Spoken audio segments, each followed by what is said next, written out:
আমাদের যে সরস্বতী পুজো হচ্ছে ঐতিহ্যবাহী সরস্বতী পুজো মগরায়, এখানে 40 থেকে 50টা পুজো হয়। তার মধ্যে আমরাও চেষ্টা করি সেরা হবার, সবাই এটা নিয়ে করে এবং আমাদের যে এখানকার দর্শক আসে সবাইকে আনন্দ দেওয়ার জন্যই আমরা এটা করে থাকি এবং 4 দিন ধরে এই পুজো আমাদের হয়, সবাই নিয়ে আনন্দ হয় এটা পুজোটা। আচ্ছা, এটা আমাদের 47তম বর্ষ।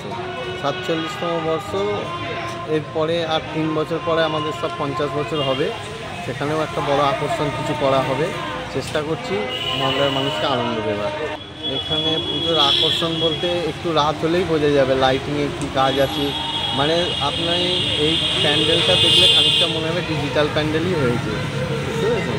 আর প্রশাসন আমাদের খুব সহায়তা করছে পুজো করার জন্য। খুব ভালোভাবে আমরা পুজোটা যাতে করতে পারি, ওনারা আমাদের সাথে আছেন। তাহলে আপনার নামটা? আমার নাম মৃণাল ঘোষ, মগরাতেই বাড়ি। লাগছে, আমরা 4টে এসেছি, তো 3টে ঠাকুর দেখা হলো। আমাদের তো খুবই সুন্দর লাগছে, প্যান্ডেল প্রতিমা সবই খুবই সুন্দর, ভীষণই ভালো লাগছে। আর এগিয়ে যাই, আরও দেখি, কাছাকাছি মজা করছি। সেই সময়টা এক ধরনের মজা ছিল যখন স্টুডেন্ট লাইফটা ছিল। এখন বিবাহিত হওয়ার পর যে 2 বন্ধুতে এসেছি, 2 বান্ধবীতে, ভীষণ ভালো লাগছে। নিজেদের মতো করে টাইম পাস করছি, নিজেদের মতো করে মজা করছি, ঠাকুর দেখছি।